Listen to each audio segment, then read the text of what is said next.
খাট রয়েছে এই গ্রামের সব বাড়িতে, না শোয়ার জন্য নয়, খাটে করে পরিবারের লোকেদের হাসপাতালে নিয়ে যাওয়ার জন্য।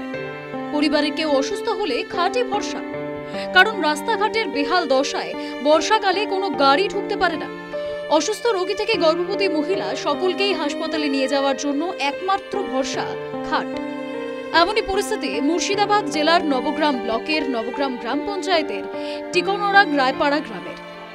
বর্ষা শুরু হতেই রাস্তার এমন বেহাল পরিস্থিতি তৈরি হয়ে যায় যে অ্যাম্বুলেন্স তো দূরের কথা, বাইক বা সাইকেল পর্যন্ত চলাচল করতে পারে না সেখানে।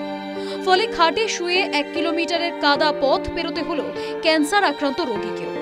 নগেন রায় ক্যান্সার আক্রান্ত রোগী, তাকে চিকিৎসা করানোর জন্যই গ্রাম থেকে খাটে করে স্বাস্থ্য কেন্দ্রে নিয়ে আসছেন তার পরিবার। এমনই ছবি ধরা পড়েছে।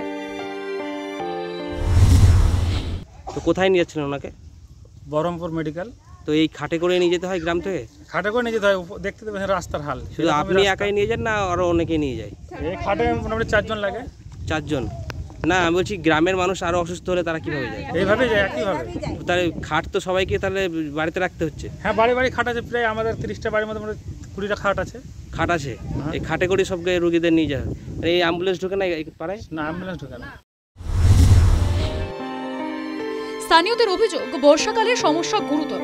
রাস্তার বেহাল দশার কারণে বহুবার প্রশাসনের দৃষ্টি আকর্ষণ করার চেষ্টা করা হলেও আজও মেরামতি হয়নি। রাস্তা আর হবে না আমাদের, আমরা এখন রাস্তায় চাষ করব, রাস্তায় ধান লাগাবো, তাছাড়া আর কি করব?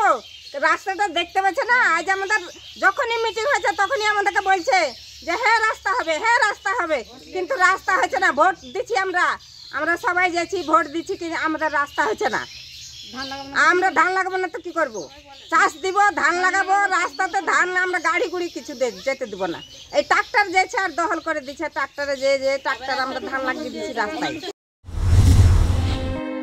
সমস্যার কথা স্থানীয় পঞ্চায়েত প্রধানকে জানানো হলেও তিনি জানিয়েছেন দীর্ঘদিন থেকেই রাস্তার অবস্থা খারাপ। তিনি ঊর্ধ্বতন কর্তৃপক্ষকে জানিয়েছেন খুব দ্রুত রাস্তা মেরামতির কাজ শুরু হবে।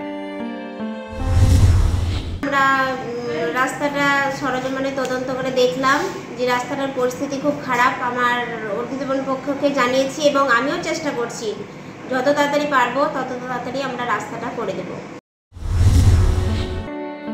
তবে কবে এই সমস্যার সমাধান হবে সেই দিকেই তাকিয়ে নবগ্রাম টিকোনরা গ্রামের সদস্যরা। News time.